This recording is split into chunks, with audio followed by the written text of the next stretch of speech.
Shyam Weaver यानी black hole. ये ब्रह्मांड का एक ऐसा दैत्य है जो अपने में बहुत सारे रहस्यों को संजोए हुए है। आइए आज उसके एक एक रहस्यों की पड़ताल करते हैं और ब्लैक होल के बारे में विस्तार से चर्चा करते हैं। ब्लैक होल के बारे में दुनिया के सामने सबसे पहले अपने विचार प्रकट करने वाले वैज्ञानिक थे professor John Mitchell. Mitchell Cambridge University में एक अध्यापक थे और उन्होंने ब्लैक होल के बारे में अपने विचार सन 1783 में रखे थे। उनके बाद सन 1796 में फ्रांस के एक वैज्ञानिक पियरे साइमन ने अपनी पुस्तक the system of the world में ब्लैक होल के बारे में विस्तार से जिक्र किया।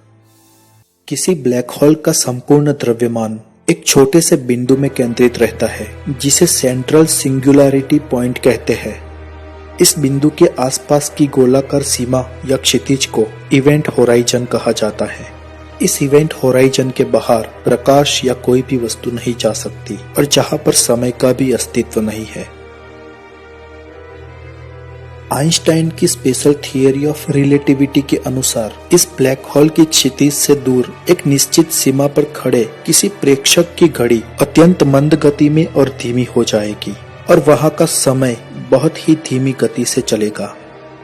याद रहे कि समय निरपेक्ष है और समय का बहाव ब्रह्मांड की विविध जगहों पे अलग अलग गति में है। मतलब कि पृथ्वी पर जो समय चल रहा है ब्रह्मांड में कहीं दूर उससे तेज या उससे धीमा समय चल रहा होगा। इसे टाइम डिल्यूजन कहते हैं। ब्लैक होल के प्रकार। ब्रह्मांड में कई प्रकार के ब्लैक होल होते हैं जो अपने विशिष्ट गुणों के कारण पहचाने जाते हैं। ऐसा तारा जिसका द्रव्यमान हमारे सूर्य से कुछ गुना अधिक होता है और गुरुत्वीय संकोचन के कारण वह अंततः ब्लैक होल बना है, उसे स्टेलर मास ब्लैक होल कहा जाता है। ऐसे ब्लैक होल जिसका निर्माण आकाशगंगा यानी गैलेक्सी के केंद्र में होता है और जिसका घनत्व अपार होता है, जो बहुत ही विराट होते हैं, उसे सुपर मैसिव ब्लैक होल कहा जाता है। ऐसे ब्लैक होल्स का द्रव्यमान हमारे सूर्य से लाखों गुना ज्यादा होता है। हमारी गैलेक्सी मिल्की वे के मध्य में एक सुपर मैसिव ब्लैक होल है जिसका द्रव्यमान हमारे सूर्य से 1 करोड़ गुना ज्यादा है। कुछ ऐसे भी ब्लैक होल होते हैं जिनका द्रव्यमान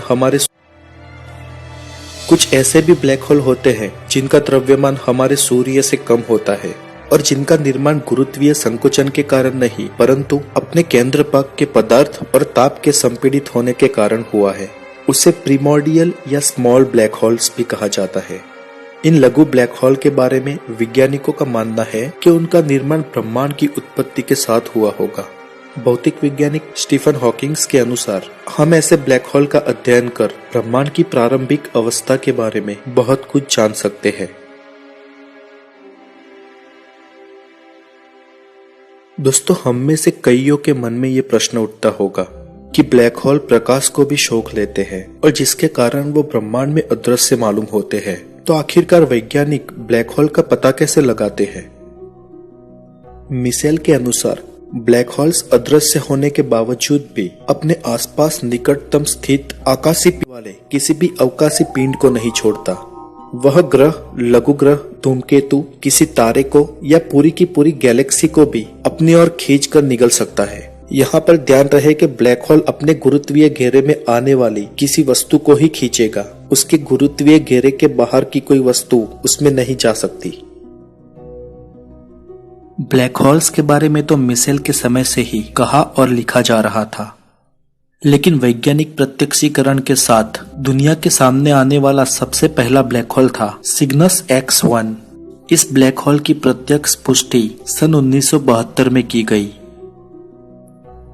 साउथ यूरोपियन लेबोरेटरी के वैज्ञानिकों ने अब तक खोजा गया सबसे विशाल ब्लैक होल ढूंढ निकाला है।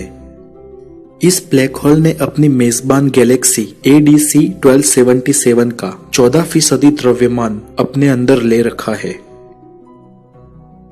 इस ब्लैक होल ने अपनी मेजबान गैलेक्सी ADC 1277 का 14% द्रव्यमान अपने अंदर ले रखा है। वैज्ञानिकों ने अब तक ब्लैक होल के बारे में बहुत सारी जानकारी प्राप्त की है और उसकी खोज के अनुसंधान में कई सारे प्रयोग हुए हैं और आगे भी होते रहेंगे।